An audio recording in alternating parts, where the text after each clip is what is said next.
నమస్తే. ప్రస్తుతం మనతో పాటు సీనియర్ జర్నలిస్ట్ జగదేవ్ ఉన్నారు. ఆయనతో మాట్లాడదాం. నమస్తే సార్. సార్, వైసీపీకి సంబంధించిన కార్యాలయాన్ని కూలగొట్టడంతో ఒక పక్క జగన్, ఇంకో పక్క అంబటి రాంబాబు ఇద్దరు ట్వీట్ చేశారు. ఇందులో జగన్ ఏమో చంద్రబాబు తన దమనకాండను మరోసారి నిరూపించుకుంటున్నారు అన్నట్టుగా మాట్లాడారు. ఆయన విధ్వంసకరుడా, ఎందుకు ఇలా చేస్తున్నారు అని చెప్పేసి మాట్లాడారు. అసలు ఏంటి సార్? ఏం మాట్లాడతామమ్మా? అసలు స్టార్ట్ చేసింది ఎవరు అంటే ఏం మాట్లాడతారు? ఇప్పుడు ఒకసారి పేరు నాని గారు కూడా ఎవరో ఇంటర్వ్యూ చేసినప్పుడు కూడా 2 చెప్పులు చూపించి వాదించారు. ఎందుకంటే పవన్ కళ్యాణ్ చెప్పు చూపించాడని చెప్పి అన్నారు. అసలు పవన్ కళ్యాణ్ చెప్పు ఎందుకు చూపించాడు? అంతకుముందు నువ్వేమన్నా అది చెప్పవా? పవన్ కళ్యాణ్ చెప్పు చూపించాడు నుంచే నువ్వు స్టోరీ స్టార్ట్ చేసేస్తున్నావు. చెప్పు చూపించే పరిస్థితి ఎందుకు వచ్చింది? సన్నాసులారా అని అనాల్సింది ఎందుకు వచ్చింది? వీళ్ళు తిరిగి సన్నాసి నరా, నువ్వు డబల్ సన్నాసి అని వీళ్ళు మళ్ళీ తిట్టడం ఎందుకు వచ్చింది? ఆయన వ్యక్తిగతంగా విమర్శించబట్టే కదా. నెక్స్ట్ మరి ప్రజావేదిక ఫస్ట్ కూల్చింది ఎవరు? అలాగే ఎన్టీఆర్ యూనివర్సిటీ పేరు మార్చింది ఎవరు? చెప్పండి. ఇంకెలాగా ఆ తర్వాత అమరావతి ఏదైతే ఉందో ఆ అమరావతి సంబంధించి ఏ విలేజ్ పేరు గుర్తు రావట్లేదు. ఆ విలేజ్కి పవన్ కళ్యాణ్ అనే వ్యక్తి వాళ్ళని పరామర్శించడానికి వెళ్తే అక్కడ రోడ్ ఎంకరేజ్మెంట్ చెప్పి వాళ్ళ గుమ్మాలకు కట్ చేయించింది ఎవరు? ఇట్లా అంటే ఇవి నాకు తెలిసిన కొన్ని మచ్చుతుంది. నాకు ఇంకొన్ని స్ట్రైక్ అవ్వట్లేదు. ఇంకా టకటకా చెప్పగలుగుతా కొన్ని. పోనీ రాజధాని అమరావతి వద్దనుకున్నప్పుడు అమరావతి రీజన్లోనే ఇల్లు కట్టుకొని ఎందుకు ఉండాలి? రాజధాని వైజాగ్ అన్నప్పుడు వైజాగ్ ఎందుకు షిఫ్ట్ అవ్వలేదు? ఇట్లా బోల్డ్ ఉన్నాయి. పోలవరం కోసం కేంద్రం నిధులు రిలీజ్ చేసిందని మొన్న చెప్పినా కూడా ఆ నిధులన్నీ ఏం చేశారు? మన 50% పూర్తయింది అనుకుందాం పోలవరం. మిగతా 50% ఒక 20% మీరు ఎందుకు డెవలప్ చేయలేదు? ఇవన్నీ వదిలేసి దమనకాండ, ప్రజాస్వామ్యాన్ని ఇది చేయడము, ఇవన్నీ మాట్లాడుతున్నారేంటి అసలు? తరువాత ఏంటది, ప్రజాస్వామ్యవాదులందరూ కూడా ఖండించాలని చెప్పి జగన్మోహన్ రెడ్డి గారు ట్వీట్ చేశారు.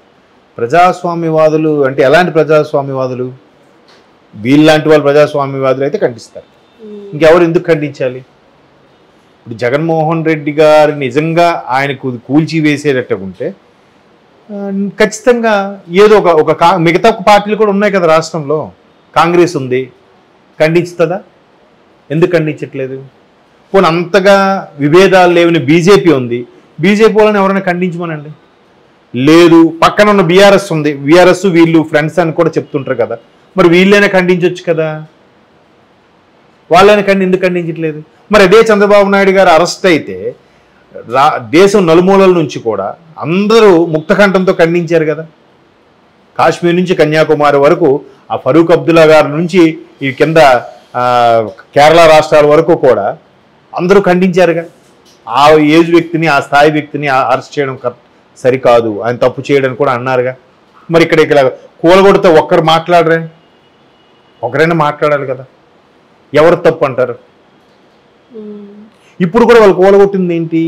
ప్రభుత్వ ఆస్తిని కాదు, ఏదైతే అక్రమంగా ఆక్యుపై చేసి కట్టారో దాన్ని కూలగొట్టారు. ఇందాక వైజాగ్లో కూడా ఇంతకుముందు సమన్లు ఇచ్చారు. వైజాగ్ మధురవాడలో ఎక్కడో పార్టీ ఆఫీస్ కడుతున్నారంట, సమన్లు ఇచ్చారు. అప్పుడు మా గవర్నమెంట్ మా ఇష్టం, ఎవరు మాట్లాడతాడు అన్నట్టుగా బిహేవ్ చేశారు.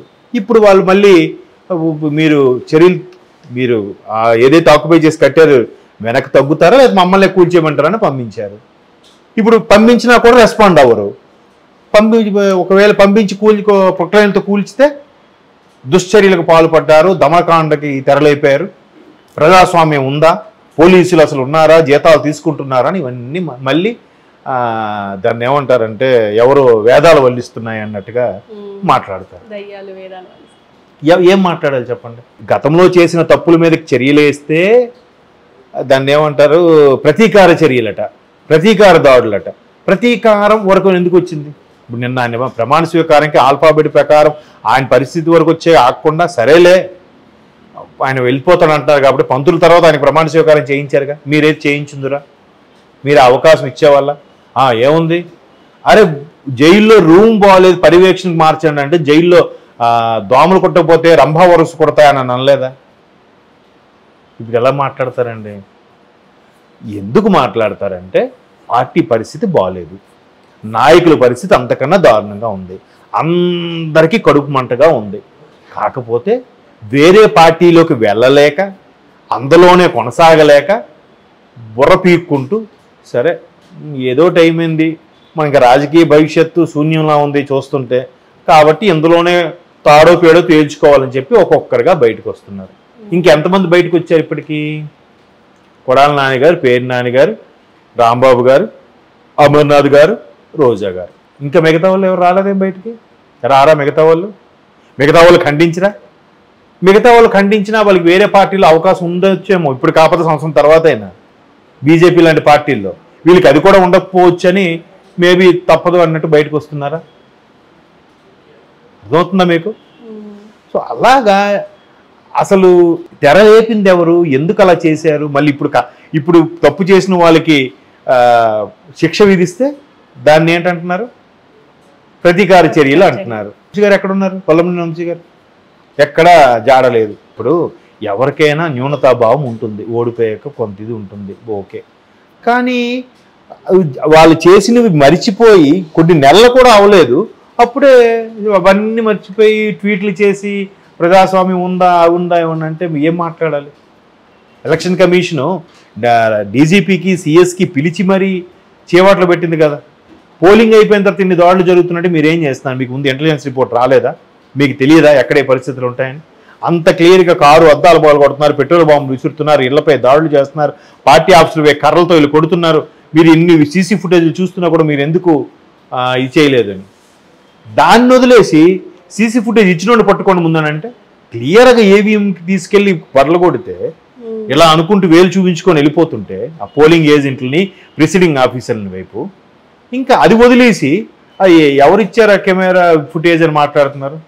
ఏంటి మేధావర్గం ఉన్న మీడియాలో కూడా ఒక వర్గం ఇంకేం మాట్లాడుతున్నారు చెప్పండి? ఇప్పుడు ఎవరి ఇష్టం కాదన్న వాళ్ళు, ఎవరి పార్టీ ఇష్టం వాళ్ళది, ఎటు మొగ్గు చూస్తే మొగ్గు చూపొచ్చు. కానీ అంత అది తప్పని తెలిసినా కూడా అటువైపు అంత ఓపెన్గా అవడం అనేది మీడియా మిత్రులకి కొంతమందికి అది సరికాదు, పార్టీ నాయకులకు కూడా సరికాదు. కాకపోతే ఎవరు లేపారు, ఏది ముందు, ఇప్పుడు ఇదేమవుతుంది, నెక్స్ట్ వీళ్ళు వచ్చారు అనుకో, నేను చెప్తారు చంద్రబాబును ముందు అలా చేశారు కాబట్టి వీళ్ళు చేశారు, అదేం లెక్క? దానికి ముందు ఎవరు చేశారని చెప్పరా? కాకపోతే ఇవి ఇంకా ఇట్లా జరుగుతున్నాయి. ఇప్పుడు ఇవాళ ఎక్కడో చూశాను, కొడాల నాని గారు ఒక థియేటర్ని గుడివాడలో ఆక్యుపై చేస్తే దాన్ని కూడా ఇప్పుడు ఆ కబంధ హస్తాల నుంచి వెనక్కి తీసుకునే ప్రయత్నం చేస్తున్నారట థియేటర్ యజమానులు ఎవరైతే ఉన్నారు. మీరు ఇవన్నీ ఎవరు చెప్తాడు?